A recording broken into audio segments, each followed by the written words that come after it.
राजस्थान में साल के अंत में विधानसभा चुनाव होने जा रहे हैं और इन विधानसभा चुनाव से पहले कांग्रेस पार्टी में जो अंदरूनी कलह रही वह जग जाहिर हो चुकी है। पूर्व डिप्टी सीएम सचिन पायलट इस वक्त अपनी ही पार्टी के निशाने पर बने हुए हैं। 11 अप्रैल के दिन जो उन्होंने अनशन रखा, उनका कहना साफ तौर पर रहा कि जब राज्य में बीजेपी की सरकार थी, वसुंधरा राजे की सरकार थी, उस वक्त जो भ्रष्टाचार हुआ उसके खिलाफ अब गहलोत सरकार को जांच पड़ताल करवानी चाहिए। ऐसे में देखा जाए तो सचिन पायलट के बयानों को कहीं ना कहीं यहाँ पर देखा जाए बगावती सुर के तौर पर देखा जा रहा है। तो पायलट को लेकर यहाँ पर ये कहा जा रहा है कि कहीं ना कहीं अब वह बीजेपी की तरफ रुख कर सकते हैं या फिर अपनी नई पार्टी का गठन कर सकते हैं, क्योंकि दावे तो ये तक किए गए हैं कि अगर सचिन पायलट अपनी नई पार्टी का गठन करते हैं तो इनकी पार्टी का नाम आर अक्षर से शुरू होगा। इसी बीच देखा जाए तो यहाँ पर पायलट को एक बेहद शानदार ऑफर मिलता हुआ भी नजर आया। जी हाँ, इस खास रिपोर्ट के जरिए एक बार फिर से बात करेंगे पायलट के बारे में। नमस्कार, मैं प्रांशी राठौर और आप देख रही हैं नेक्स्ट 9 न्यूज।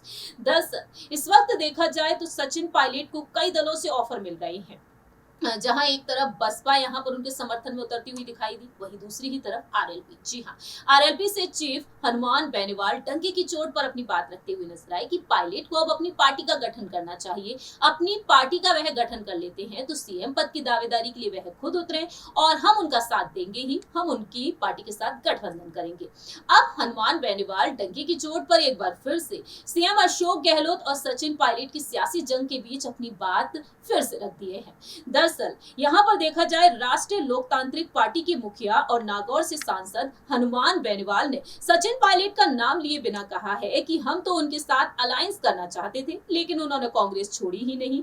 बेनीवाल ने साफ तौर पर कहा कि जो शख्स समय का इंतजार करता है उसका कुछ नहीं हो सकता। बेनीवाल कहते हैं कि राजस्थान की जनता को अब तीसरे विकल्प की जरूरत है जो उसे राष्ट्रीय लोकतांत्रिक पार्टी देगी। उनका कहना रहा यहाँ पर इस खींचतान को लेकर कि राजस्थान इकाई में जारी खींचतान के बीच पायलट ने कांग्रेस कमेटी के प्रतिनिधियों और अन्य नेताओं से आह्वान किया, धरातल पर जाएं, लोगों से बात करें, कार्यकर्ताओं की भावनाओं को समझें।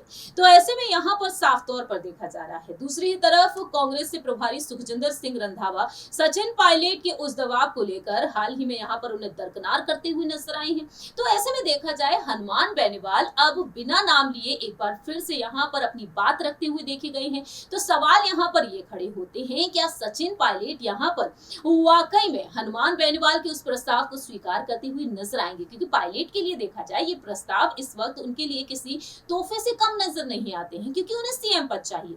मांग यहाँ पर उनकी गुट की यही जारी है। जानकारी के लिए आपको बता दें कि 2018 में पायलट की अगुवाई में चुनाव लड़े गए थे, लेकिन मुख्यमंत्री अशोक गहलोत को ही बनाया गया। तो आपकी क्या कुछ राय प्रतिक्रिया है इस वक्त सचिन पायलट को लेकर? क्या उन्हें बीजेपी की तरफ जाना चाहिए या अपनी नई पार्टी का गठन कर लेना चाहिए? इस खास रिपोर्ट में इतना ही। बाकी की तमाम अपडेट्स के लिए आप देखते रहिए नेक्स्ट 9 न्यूज।